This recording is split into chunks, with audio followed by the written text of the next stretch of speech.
સરકારી જમીન પરના અનધિકૃત દબાણ હટાવવાની ઝુંબેશ બાબતે કલેક્ટરને રજૂઆત કરવામાં આવી। સરકારી જમીન પરના અનધિકૃત દબાણ હટાવવાની ઝુંબેશ બાબતે કલેક્ટરમાં રજૂઆત કરવામાં આવી છે। કરણ વાઘેલા, ભુજ, કચ્છ।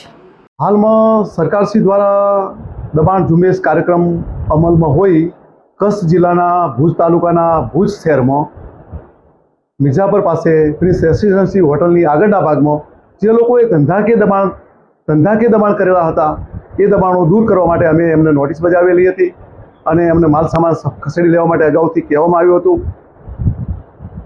અને આજ રોજ સવારથી આ કાર્યક્રમ શરૂ કરી નગરપાલિકા, કાર્યપાલક ઇજનેર, ભાડા, પોલીસ બંદોબસ્ત સાથે આ કાર્યક્રમ શરૂ કરવામાં આવ્યો।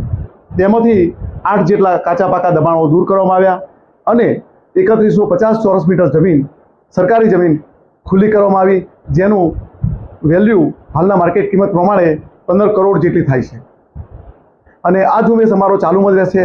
રોડ ઉપરના જે તદ્દન કોમર્શિયલ દબાણો છે, જે ધંધાદારી છે, ધંધો કરી અને પૈસા કમાવા માટે કરેલા છે, એવા દબાણો દૂર કરવા માટેની સરકારની સૂચના છે, કલેક્ટર સાહેબની સૂચના છે, નાયબ કલેક્ટરની સૂચના છે। એ મુજબ અમે અમારી સંયુક્ત ટીમ મારફતે આ કામગીરી કરી રહ્યા છીએ અને આવનારા સમયમાં પણ અમે કરવાના છીએ। જે લોકોએ આવા ધંધાકીય દબાણો કર્યા છે અને રસ્તાને અગવડરૂપ છે એને અમે દૂર કરશું। બસ। હા, 45 જેટલી નોટિસો કરી દીધેલી છે। દબાણો દૂર કરવા માટે હુકમો પણ કરી દીધેલા છે અને તબક્કાવાર અમને એ કાર્યક્રમ આપેલો છે। એ કાર્યક્રમ પ્રમાણે અમે એ કામગીરી કરવા જઈ રહ્યા છીએ। આ કામગીરી સમગ્ર જિલ્લામાં થઈ રહી છે, તાલુકે થશે અને એ બધા દબાણો દૂર થશે।